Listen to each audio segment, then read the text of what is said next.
اور اس کے بعد لوگوں نے اربعین کے لیے تیاری کرنا شروع کر دی زیارت کے حوالے سے کہ الحمدللہ اس دفعہ بہتر صورتحال ہوگی، اور جوش ولولہ بڑھ گیا. لوگوں نے پیسے دے دیے، سالاروں کو دے دیے. انہوں نے عراق کے اندر ویزے کے لیے جو وہاں پر بھی فیس ہوتی ہے، جو کمپنی فیس دیتی ہیں ویزا اجرا کرنے کی، تقریباً ایک بندے کے $90 کم سے کم. پھر وہاں ہوٹل کی بکنگ کرنی ہوتی ہے، یہ کام بھی شروع ہو گئی. چونکہ ہوٹل کی بکنگ لیٹ ہو جائے تو اور مہنگا ہو جاتا ہے. وہاں پر ہوٹلوں کی بکنگ شروع ہو گئی. یہاں گاڑیوں کی تیاری شروع ہو گئی. جنہوں نے کہا جی ماڈل کی گاڑی جا سکتی ہے، کارنیٹ بنائیں. سارا کام شروع ہو گیا. لوگوں نے پیسے بھی دے دیے اور دینا شروع ہو گئے. یہ اچانک خبر چلی کہ اس سال زمینی راستے سے زائرین نہیں جائیں گے. راستے بارڈر بند کر دیے گئے، اور اعلان کرنے کے بعد حکومت غائب ہو گئی.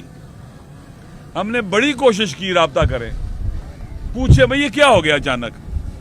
اربوں روپے کا جو زمینی لوگ سفر پہ جاتے ہیں، یہ انتہائی متوسط درجے سے نیچے کے لوگ ہوتے ہیں، غریب لوگ بھی ہوتے ہیں بہت زیادہ. یہ پتہ نہیں کتنا عرصہ پیسے جمع کرتے ہیں اور سفر کے لیے جانا چاہتے ہیں. یہ سفر عشق ہماری عبادت ہے. ہمارے ائمہ نے تاکید کی ہے امام حسین علیہ السلام کے حرم کی زیارت کے لیے کربلا جانے کی. یہ ہماری عبادت ہے، ہمارے ایمان کی نشانی ہے. حکومت کی کیا ذمہ داری ہے کہ جتنے بھی حسینی زیارات کے لیے جاتے ہیں ان کو فیسیلیٹیٹ کرے، ان کی بات سنیں. لیکن غائب ہو گئی اچانک، اور اربوں کا نقصان ہوا ان غریب لوگوں کا. اگر نہ جا سکے تو نقصان ہوگا. لہٰذا ان سے بات کرو. کوئی غائب ہو گیا جی، کوئی کہتا ہے جی کہ میں 7 اگست کے بعد اویلیبل ہوں، پہلے ہوئی نہیں، پاکستان سے باہر چلے گئے. آپ مجھے بتلائیں کہ ایک سال میں تقریباً 1 ملین سے زیادہ زائرین بائی روڈ بلوچستان کے راستے ایران اور وہاں سے زیارتوں پہ جاتے ہیں. اس سے ملک کا نقصان ہوتا ہے یا فائدہ ہوتا ہے؟ حتماً بلوچستان کا فائدہ ہوتا ہے، وہاں کے عوام کا فائدہ ہوتا ہے، اور پاکستان کا فائدہ ہوتا ہے. انٹیگریشن بڑھتی ہے، پاکستان لگتا ہے کہ انٹیکٹ ہے. ایک صوبے کے لوگ دوسرے صوبے میں جاتے ہیں، اور اس سے دنیا میں جو میسج جاتا ہے کہ پاکستان ایک پرامن ملک ہے. پاکستان ایک ایسا ملک ہے جہاں پر لوگ سفر کر سکتے ہیں اور کرتے ہیں.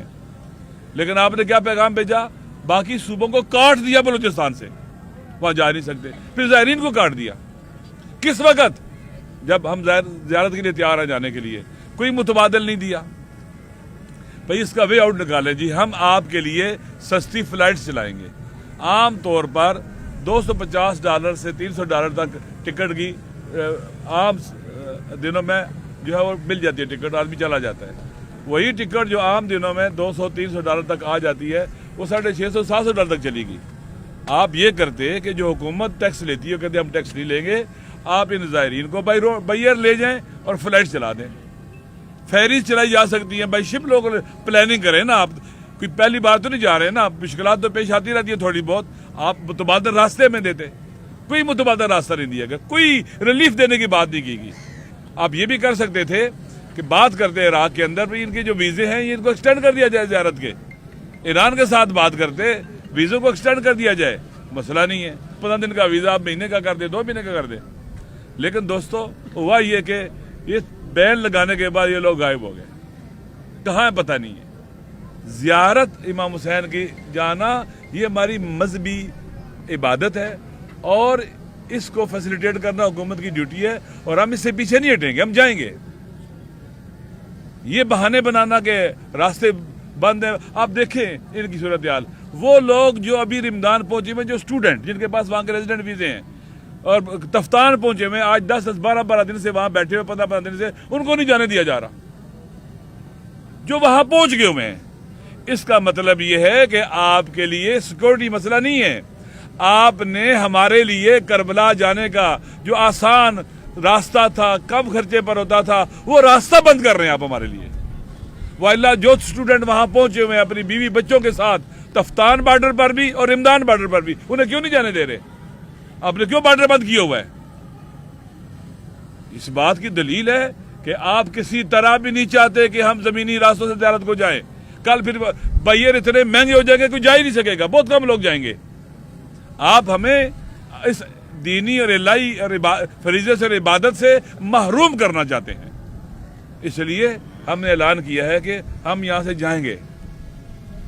ہم جائیں گے رمضان کی طرح. یہ ہمارا حق ہے. ہمارا آئینی اور قانونی حق بھی ہے, ہمارا مذہبی حق بھی ہے.